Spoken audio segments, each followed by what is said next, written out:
The first story I'm telling is about Dyson. Maybe you all not interested, and honestly, if I were in his place, I wouldn't dare do it. Why? Because what he's doing is entering a red ocean market. Hair dryers, curling irons, and even vacuum cleaners. Companies like Philips were strong in this field. Home appliances, small household appliances, this is a red ocean market, so these are no longer innovative products. Households have passed the stage of equipping themselves with these. In Japan, the second consumer market emerged in the 1970s, and in China, the three big items came about in the 1980s. By the 1990s, these were available and the market was saturated. If you want to enter, you have to create replacements and achieve coverage. Imagine how difficult that is. They are truly remarkable. First, their products have perfect industrial design. Everything you see is beautiful, you have to buy it. You feel that by becoming part of the mainstream consumer group. A key way to differentiate yourself in terms of brand is through a certain lifestyle.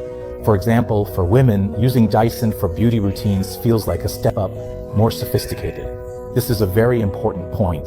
Secondly, they've achieved technological innovation.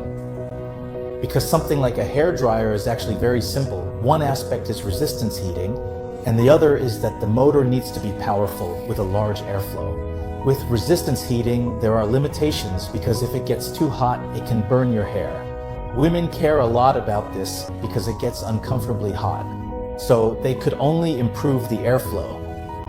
It innovated in motor and airflow with high-frequency vibration. Its entire airflow structure introduced innovations and holds patents. Dyson is a triumph of technological innovation combined with the aesthetics of perfect industrial design. This includes its handheld cordless vacuum cleaners, which also have those patents. To reclaim these patents, Dyson fought lawsuits against Americans for over 20 years. His headquarters is in Singapore now because taxes in the UK are too high, so he moved to Singapore. He is the richest man in the UK, so you can see that's a choice he made. Vacuum cleaners, hair dryers, curling irons, theoretically no room for innovation. This company relies on micro-innovations and technological advancements. It doesn't depend on what others do, but rather on perfect industrial design and revolutionary sales. You can see it has a lot in common with Apple. Dyson has exclusive stores, not regular counters. You can't just pick and choose. I won't let you don't get that chance because you can only go to my specified places. Every time you enter my store, it's like a product-based religion. Experiencing the full charm and brand adaptability of all my Dyson products. Foreigners really know how to build a brand. There's a whole system to it because you have to admit what makes Apple so special. It's a lot like Tesla, right? No one ever imagined that cars could be sold in shopping malls. That was never part of anyone's expectations. Our phones can be launched globally, and every investment is over 100 million.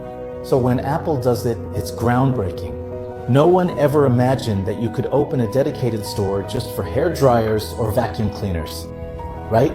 So who's doing that? So who's stepping up? Let's just say, why are you the second to come out and do it? These companies are all top-tier global. They're just that impressive, so impressive that in the end, they can create their own brand, technological advantages, and unique aesthetics. They create a unique user base and consumer experience, and at the same time, they create consumption scenarios that are one of a kind. It's a whole series of things. We call this integrated impact. This is what integrated impact means. Many people don't understand and ask, hey, what is integrated impact? Well, integrated impact means that as long as the entire product, from the factory to the consumer's hands, every action along the way is influenced by you. This is integrated marketing. If all you know is advertising, like most companies stuck at the advertising stage, you lack the capability for comprehensive marketing because the channels aren't yours. Channel marketing isn't yours, product packaging and design aren't yours.